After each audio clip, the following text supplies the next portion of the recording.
Fala pessoal, tudo bem? Aqui é o professor Fernando e eu estou gravando esse vídeo para a gente conversar um pouquinho sobre as atividades 3 e 4 do material Trilhas de Aprendizagem. Espero que vocês tenham tido uma boa semana aí, tudo tranquilo. Uma boa quantidade de alunos me enviaram as respostas, estão fazendo, estão pesquisando, estão olhando, estão entrando lá no QR Code, aprofundando todo o conhecimento. Isso é muito bacana, isso é muito bom. Só para avisar, lá na aba Atividades, que fica do ladinho, lá em cima, do ladinho da palavra mural, clicando em Atividades, vai aparecer aula 1, aula 2 e aula 3.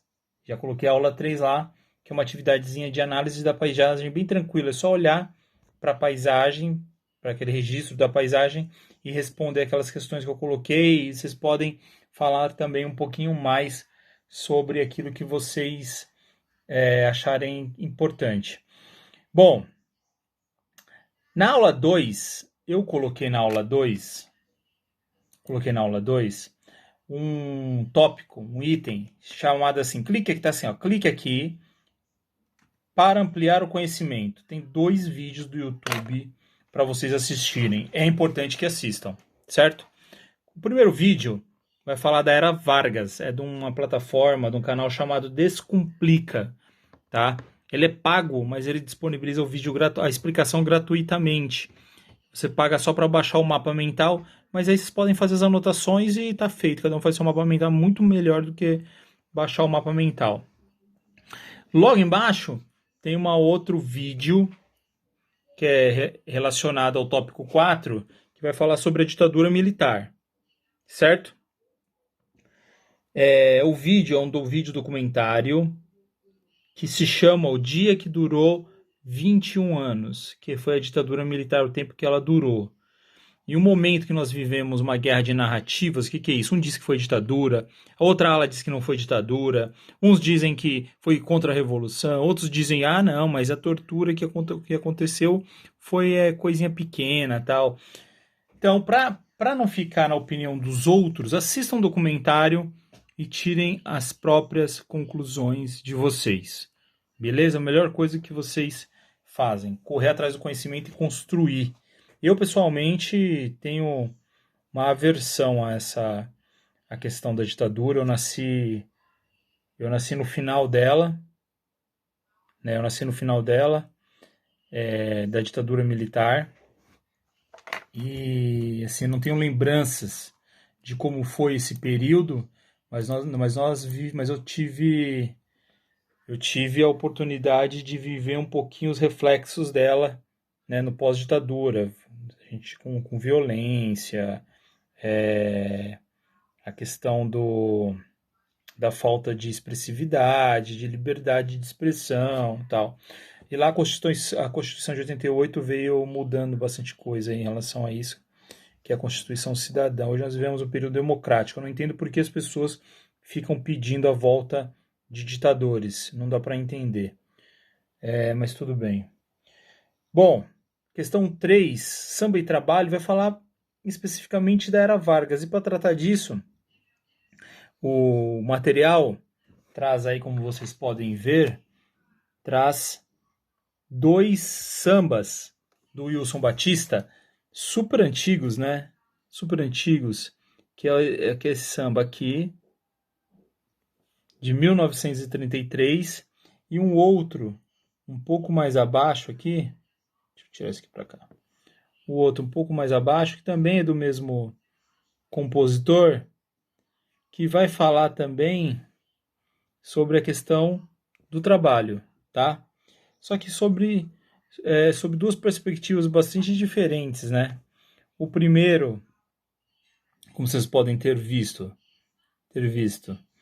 fala mais sobre, enaltece a boemia, aquele estereótipo do brasileiro mais malandro, porque é estereótipo, né? Estereótipo não é aquilo que é verdade, aquilo que estereótipo é a imagem construída, né? Do vadio, enaltece do boêmio, enaltece essa imagem, e o outro, mais abaixo, vai falar sobre um novo ser, né? Um novo sujeito, que é esse novo homem voltado para o mundo do trabalho, para o desenvolvimento do país, dele individual, tal. Então, o samba, ele marca dois momentos históricos importantes para ser pensado, né? Importantíssimos para ser pensado. O momento anterior ao Vargas e o posterior ao Vargas, né? A era Vargas, como vocês podem ver aqui no texto, foi o Vargas, Getúlio Vargas foi presidente, né? Governou boa parte do seu período aí por uma ditadura personalista. O que é isso, ditadura personalista? Que a ditadura sustentava a partir da figura dele. Ele conseguiu construir um diálogo aí que se demonstrava. Ele, Getúlio, era um ser que conseguia, como eu posso dizer, catalisar apoio ao lado dele. Para isso, ele usou, como o texto mostra aí, de ferramentas bastante estratégicas para o período. Criou o DIP, Departamento de Imprensa e Propaganda. Então, ele controlava a propaganda, a imprensa. Historicamente, governos ditatoriais fazem isso, né? Tentam controlar a imprensa. A gente pode ter como exemplo aí o Hitler, né? O Mussolini na Itália, fascista.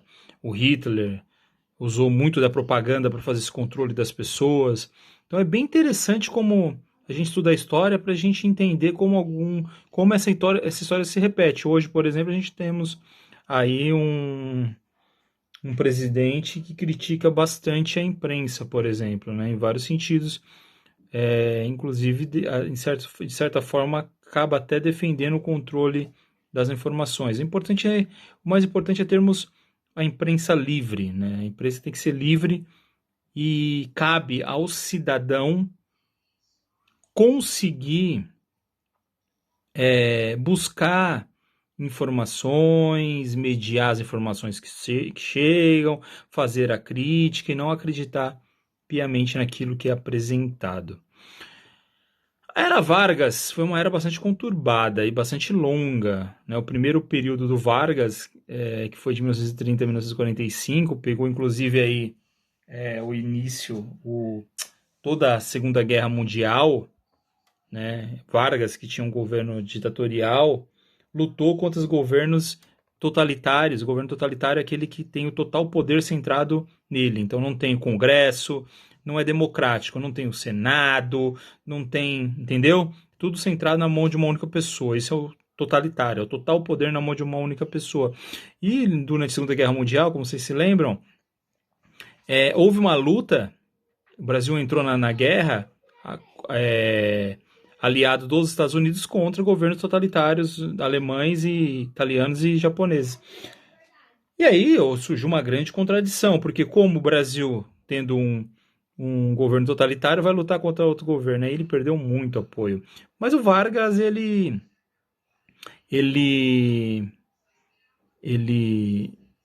de certa forma, foi conhecido como pai dos pobres por algumas ações dele. Então, assim, a partir dessa ideologia do homem novo, do trabalhador nacional, que foi difundido amplamente pelo Departamento de Imprensa e Propaganda, ele acabou se tornando esse mito, essa ideia, né? Foi um mito.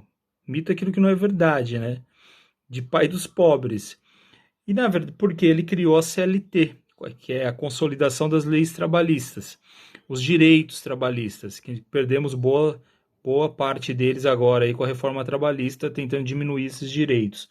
Porque havia um grande conflito no período entre a classe operária e a classe empresarial burguesa, e Getúlio, ele vinha numa linha de desenvolvimento e industrialização. O Brasil não era muito industrializado.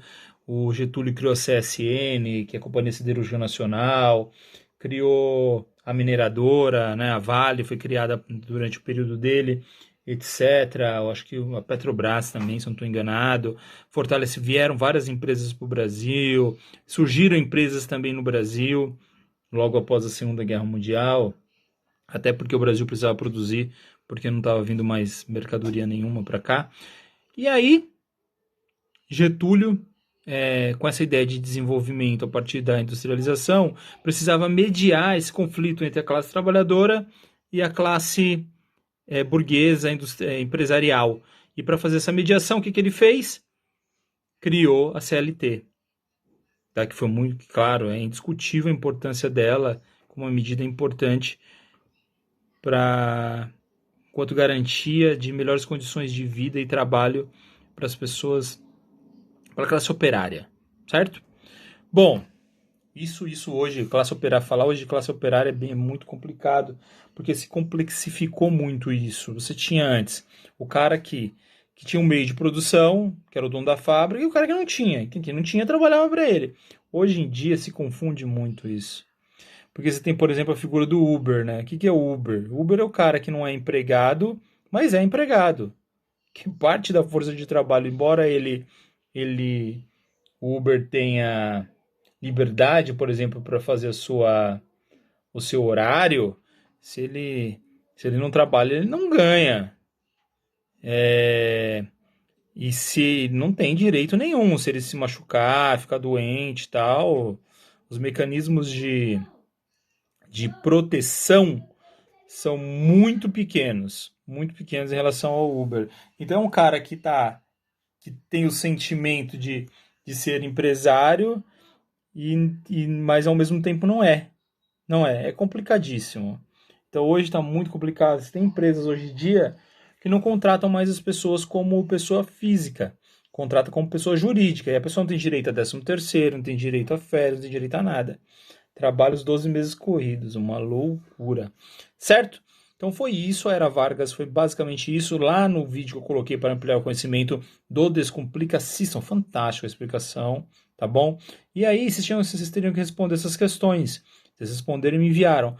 Gente, a maior parte delas são questões subjetivas do olhar de vocês, tá bom? Então, por exemplo, relacione o texto sobre trabalhismo com mudanças da música de Wilson Batista, tá? Da primeira música para a segunda música, teve uma mudança, por exemplo. Estou falando dessa daqui, tá, gente? Deixa eu apontar aqui para vocês. Estou falando dessa aqui, ó. Houve uma mudança, né? Qual foi a mudança? A primeira música defende a ideia do vadio, do boêmio.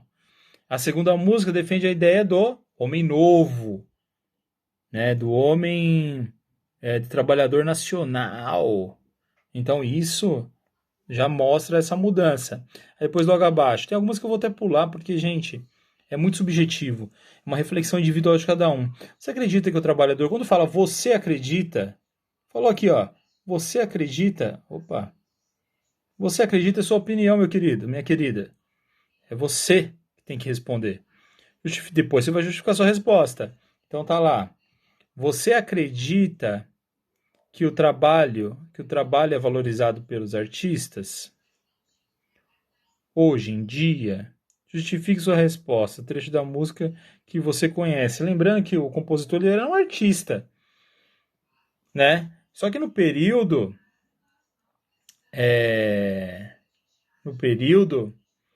o trabalho de artista não era visto como trabalho intelectual, desse tipo de trabalho intelectual. E muitos eram considerados vagabundos, tal. E aí, mas essa é uma resposta de vocês. Na década de 1930, o samba conquistou o rádio nacional. Tô falando da D aqui, tá? Tô falando dessa D aqui, ó. Na década de 1930, o samba conquistou o rádio nacional, conquistou o rádio, principal meio de difusão de músicas e notícias, embora ainda popular, o rádio perdeu terreno nas últimas décadas para outros meios de transmissão. Como a televisão, e mais recentemente a internet, quais meios de transmissão você mais utiliza para conhecer novas músicas hoje em dia? Que diferença existe entre eles? Também é subjetivo, cada um utiliza aí um meio de transmissão. Tem gente que escuta a música pelo YouTube, outro Spotify, e assim vai. Bom, eu tô correndo para não ficar um vídeo muito longo, senão fica muito cansativo, certo? Eu postei um vídeo de 30 minutos lá para outra turma, eles quase morreram. Gente, tortura e ditadura. A tortura é um ato horrendo, um mecanismo que foi utilizado durante a ditadura militar, né, que se estendeu aí durante 21 anos no Brasil, que foi de 64 a 85, se eu não estou enganado. Bom, enfim. E esse mecanismo foi amplamente utilizado tanto como um mecanismo de repressão para fazer as pessoas falarem, né, para descaracterizar as pessoas enquanto seres humanos, por exemplo, humilhar, né, para deixar as pessoas com medo, Bom, enfim. Hoje, o próprio artigo 5º da Declaração de Direitos Humanos diz que ninguém, aqui ó, artigo 5º da Declaração, ninguém será submetido à tortura nem a penas ou tratamentos cruéis, desumanos ou degradantes. Ninguém, certo? Aqui, ó, tem um texto aqui bem forte, né? Que é um texto da coleção Caros da revista Caros Amigos. Ótima revista, por sinal. Esse aqui, ó. Esse texto aqui, ó. Da cela, a mãe ouviu o marido ser. Da cela, a mãe ouviu o marido ser torturado até a morte. Pesado, hein? Então, quer dizer, as pessoas no Brasil tinham até um departamento, em São Paulo tinha um departamento chamado DOPS, e lá nos porões do DOPS, inclusive é aberto para visitação, é possível conhecer, né, essas celas onde as pessoas eram torturadas. Olha só essa fala aqui embaixo, aqui, ó, só para vocês entenderem a questão da crueldade, como era feita essa tortura, assassinatos. As pessoas sumiam, depois de torturadas e mortas, eram enterradas em covas coletivas em vários cemitérios de São Paulo, e um dos principais foi o cemitério de Perus. Muita gente era levado para lá. Não tem como negar isso. Quem nega isso, gente, tem que ter muito mau caratismo, porque é um fato histórico. É um fato histórico. Ah lá. De quem é esse presunto? Pergunta um policial. O outro responde: esse era o Roque. Daí fala embaixo. Roque era o nome de guerra do metalúrgico Joaquim Alencar Seixas, pai de Ivan Seixas, futuro jornalista. Ivan foi preso junto com o pai em 16 de abril de 71. Tinha 16 anos. Foram levados para a Oban, torturados juntos, na mesma sala. Foi torturado madrugada dentro e na manhã do dia 17, levado pelos policiais para uma mata. Simulariam um fuzilamento para fazê-lo falar. No caminho, os caras pararam para tomar café e me deixaram algemado no porta-malas da C14, que é um carro, né? De onde vi a manchete da Folha da Tarde dizendo que meu pai tinha morrido ao resistir à prisão. Tinha foto dele e tudo mais. Quer dizer, ainda além de torturar, matar, ainda controlava os meios de comunicação, passando informações erradas. Bom, aí tem lá as questões. Tem lá a questão A, leia o texto de ditadura, responda como a ditadura militar brasileira justifica o uso da tortura contra quem opusesse ao regime. A ditadura tem uma justificativa para isso? Tem, tá lá no texto. Tá? Qual que é a justificativa para se usar? Ó, a tortura se tornou-se matéria de ensino e prática rotineira dentro da máquina militar. Quer dizer, a tortura era um mecanismo de ensino e prática rotineira. Então, as pessoas eram ensinadas a como torturar. O primeiro genérico relaciona-se com a concepção absolutista, segurança da sociedade. Então, a ideia é de que a tortura seja um mecanismo para garantir a segurança da sociedade. Contra a pátria não há direitos. Informa-se uma placa pendurada no saguão do elevador da Polícia Paulista. Sua lógica é elementar. O país está acima de tudo, portanto, tudo vale contra aqueles que ameaçam. Essa é a lógica, né? Quer dizer, hoje nós vivemos um Estado democrático de direito. O seu direito individual ele tem que ser garantido, tá? Ele tem que estar acima, de qualquer coisa. Ele tem que ser, não é que ele tem que estar acima, ele tem que ser simplesmente respeitado. Então, por exemplo, vou dar aqui um exemplo. Você está andando na rua à noite, voltando, sei lá, da casa da namorada, do namorado, e de repente a polícia para e pega você, prende, porque você está com as mesmas roupas, as mesmas características de roupas de alguém que cometeu um crime lá atrás. O que a polícia tem que fazer? Pegar você, levar para a delegacia e averiguar. E se ela, de repente, resolve te torturar no meio da mata? Te mata e te joga lá? Porque acha que a segurança, que bandido bom é bandido morto, que a segurança está acima de qualquer coisa, a segurança das pessoas está acima de qualquer coisa. Então, assim, gente, é delicado, é complicado. Depois fala, embaixo aqui, ó. Isso aqui, ó.